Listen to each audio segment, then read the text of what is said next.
আলহামদুলিল্লাহ আমাদের বিয়ের আজকে 5 দিন।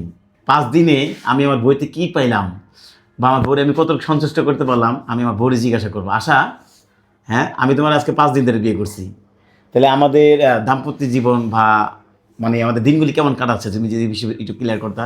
আরে তুই তো জিতে নিছস, তোর আবার কি আবার ইয়া আছে?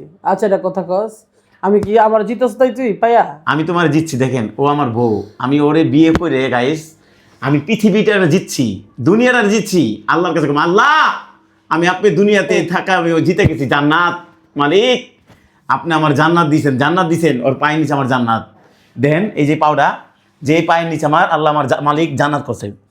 আচ্ছা ওই তো পাও দাঁড়া, শোন আমি তোমার বলি, কত বইয়ের পায়ের নিচে কি বইয়ের পান নিচে জানি না, এটা এটা কি আমি বলবো? বইয়ের পায়ের নিচে কি জানেন? জান্নাত। এজন্য গাইস আপনারা আমাদেরকে কোনো অমন্তব্য করবেন না। তোর মানুষে আমার এগুলো খারাপ করবো না। আমি ওরে বিয়ে করছি, আজকে আমি চাকর হইছিলাম, চাকর ছিলাম, ওর পায়ে জুতা পরিষ্কার করতাম। আজকে ও আমার বউ, আমি ওর স্বামী হইছি। ওরে আমি আপনাদের সামনে জিজ্ঞাসা করি, আচ্ছা আশা, তুমি যে আমাকে তোমার নিজে করে নিছো, হ্যাঁ, মানে তো আমি স্বামী বলে তোমার কত দায়িত্ব পালন করতে পারলাম?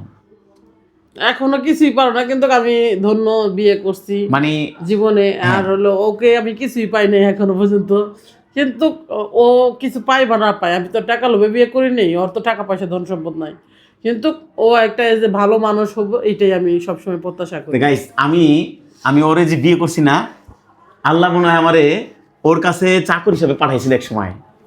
আল্লাহ আমারে এখন ওর কাছে স্বামী হিসাবে আমাকে আমার গ্রহণযোগ্য করেছে। হ্যাঁ, এখন আমার বইয়ের বিষয়টা আমি জিজ্ঞাসা করি, আচ্ছা আশা, তুমি যে আমাকে তোমার স্বামী বলে মেনে নিলা, তোমার কি কখনো একটু পরিমাণ কষ্ট হয় না? একটু পরিমাণ না, কেন কষ্ট হবে? তুমি তো মানুষ, এটাই বড় পরিচয়। না? অনেকে তো করে, এটা আসলে আমার চাকর ড্রাইভার আমার দারোয়ান, আমি ওকে বিয়ে করব এরকম ধরনের মানুষ অনেক আছে না?